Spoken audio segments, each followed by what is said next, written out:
Welcome to the Crook Case podcast. I am Basmah Al-Kurdi, the founder of this project.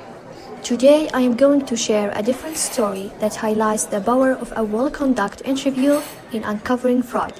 It shows how a careful approach can lead to the truth even when things are not as they first appear. At a busy restaurant, the head chef Maria was in charge of ordering food supplies. Recently, the finance department noticed that they were spending a lot on expensive ingredients that they didn't seem to need. They checked the records, and it looked like Maria was responsible because she approved all the orders. But before blaming Maria, the fraud investigator, Mr. Khalid, suggests they talk to her first. Numbers alone can't tell the whole story, he said. An interview will help us understand what is really going on. When Mr. Khalid talked to Maria, she was calm but a bit hesitant. Mr. Khalid started by asking how she decides what ingredient to order each week. Maria explained how she balances restaurant needs and follow a standard process to place order. When he asked about the specific order in question, Maria seemed unsure. "I remember approving the orders," she said, "but I don't always keep track of the details of each one." Mr. Khalid felt there might be more to the story. Mr. Khalid changed his approach. He asked, "Maria, does anyone else help you with the orders?"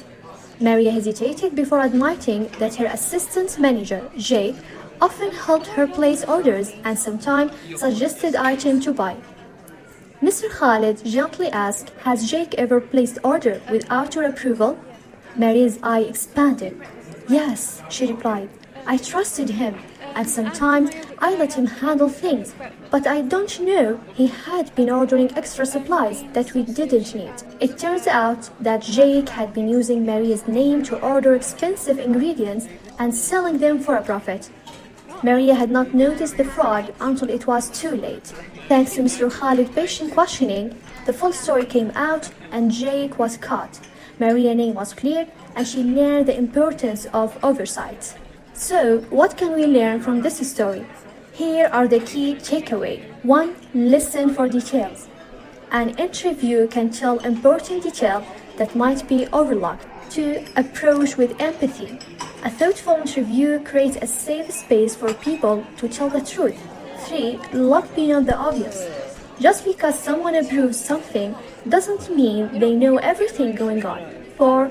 Investigate collaborators. Fraud often involves more than one person, and interviews can help uncover others involved. In fraud investigation, interviewing is an art. It's about asking the right question and getting to the truth behind the numbers. Thank you for joining me on the Crook Case podcast. If you have some idea, I'd like to hear it. Stay tuned for more stories and insights on fraud investigation.